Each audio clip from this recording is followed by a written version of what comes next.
Hello dear students, आज की इस वीडियो में मैं डिस्कस करने जा रहा हूँ असिस्टेंट प्रोफेसर एग्जाम का पेपर सॉल्यूशन। ये 47 मिनट का पेपर है और इसमें मैं कुछ बहुत ही महत्वपूर्ण कंसेप्ट डिस्कस करूंगा। साथ साथ ये डिस्कस करूंगा कि आगे क्या क्या क्वेश्चन इसमें फ्यूचर में आने की संभावना है। और ये जो वीडियो है वो खासतौर से असिस्टेंट प्रोफेसर के जो रिटन एग्जाम है उसके प्रोस्पेक्ट्स में बनाई जा रही है। तो मुझे उम्मीद है कि इसमें बच्चों को निश्चित तौर से ये वीडियो लाभ देगी। तो पहला क्वेश्चन जो मैं डिस्कस कर रहा हूँ वो ब्रैकेट का क्वेश्चन है। वेव फंक्शन दे रखा है।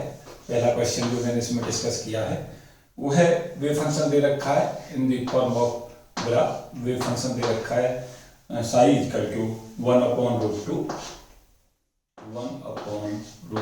और स्टेट दे रखी है 1 प्लस अगली स्टेट दे रखी है 1/√3 और स्टेट 2 में रिप्रेजेंटेशन है इसमें। फिर उसके बाद अगली स्टेट दे रखी है 1/√6 और स्टेट दे रखी है यहाँ पे 3। तो ये तीन स्टेटों में देखा रखा है। स्टेट 1 में पाई जाने की प्रायिकता इसका कोफिशिएंट का स्क्वायर होगी और इसका कोफिशिएंट का स्क्वायर यहाँ पे प्रायिकता होगी और यहाँ पे प्रायिकता पाई जाने की इसका मॉड स्क्वायर होगी। तो इसको कंपेरिजन कर लें सिंपली। साई को जो हमारा ग्राफ फॉर्म में दे रखा है C1 साई1 प्लस C2 और स्टेट साई2 प्लस C3 और स्टेट साई3। इससे कंपेरिजन कर लें। ये हमारा पाए जाने की प्रायिकता इस स्टेट में होगी मॉड C1 स्क्वायर पहली स्टेट के अंदर। इसमें प्रायिकता होगी पाए जाने की मॉड C2 स्क्वायर और इसमें पाई जाने की प्रायिकता होगी मॉड C3 स्क्वायर। अगर ये हमारा mod C1 square plus mod C2 square plus mod C3 square अगर 1 है तो हमारा सिंपली हम सीधी प्रायिकता को इस स्टेट में मॉड C1 स्क्वायर, यहाँ पे मॉड C2 स्क्वायर और हम मॉड C3 स्क्वायर ले लेंगे। और अगर ये नॉर्मलाइज नहीं है by the way in case, तो फिर हम ऐसे लेते हैं प्रायिकता को फिर से नॉर्मलाइज करने के लिए चलते हैं mod C1 square upon mod C1 square plus mod C2 square plus mod C3 square. ये लेंगे इस स्टेट में पाई जाने की प्रायिकता। यहाँ पे जो प्रायिकता होगी वो लेंगे mod C2 square upon mod C1 square plus mod C2 square plus mod C3 square. ये प्रायिकता यहाँ पर हो जाएगी इस स्टेट में पाई जाने की नॉर्मलाइज प्रायिकता। और mod C3 square upon mod C1 square plus mod C2 square plus mod C3 square. ये हमारी प्रायिकताएं हम वेरियस स्टेटों में निकाल सकते हैं। ये प्रायिकता है n बराबर 1 स्टेट में, इस स्टेट में पाई जाने की प्रायिकता जो हमारी ग्राउंड स्टेट होगी इस केस के अंदर। और ये हमारी दूसरी स्टेट n बराबर 2 स्टेट में पाई जाने की प्रायिकता या इस कोफिशिएंट के स्क्वायर से डिनोट होगी। लेकिन अगर नॉर्मलाइज नहीं है, इसकी वैल्यू 1 नहीं आ रही है इन दोनों तीनों कोफिशिएंटों की जुड़ के, तो फिर ऐसे प्रायिकता हम निकालते हैं।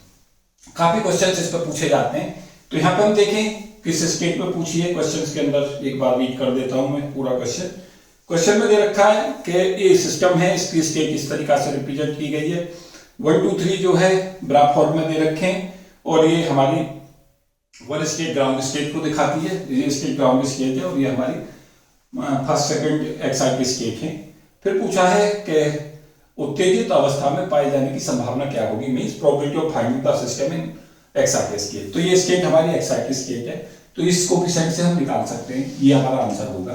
तो मॉड C3 स्क्वायर यहाँ पे जब हम निकालेंगे तो मॉड C3 की जो वैल्यू है वो हमारी यहाँ पे पहले कंपैरिजन कर लें। C1 जो होगा, C1 की वैल्यू हो जाएगी यहाँ से 1/√2। C2 की जो वैल्यू हो जाएगी वो होगी हमारी 1/√3 और C3 की जो वैल्यू होगी वो हमारी होगी 1/√6। तो अगर हमसे पूछता है, इसी क्वेश्चन में पूछता है कि ग्राउंड स्टेट में प्रायिकता, क्योंकि मैं इस क्वेश्चन को थोड़ा फर्दर बढ़ा दूंगा आगे और इसमें आगे फ्यूचर में क्या क्वेश्चन आ सकते हैं वो भी मैं डिस्कस कर दूंगा, क्योंकि एक ही क्वेश्चन से मैं बहुत सारी चीजें बताने का प्रयास करूंगा जो आपको क्वेश्चन है उस क्वेश्चन से और आगे फर्दर फ्यूचर में जो क्वेश्चन आएंगे उन्हें कैसे सॉल्व करें। तो यहाँ पे जो प्रायिकता होगी इस स्टेट में जिसे हम कहेंगे ground state, mod C1 square. Mod C1 square का मतलब हाफ, 1/√2 का स्क्वायर करेंगे तो हाफ आएगा। यहाँ से मॉड C1 स्क्वायर की वैल्यू जो आएगी वो हाफ आएगी। यहाँ से मॉड C2 स्क्वायर की वैल्यू जब हम इसका स्क्वायर कर देंगे तो ये हमारी आएगी वैल्यू 1/3 और ये जो वैल्यू आएगी यहाँ से वो आएगी हमारी 1/6।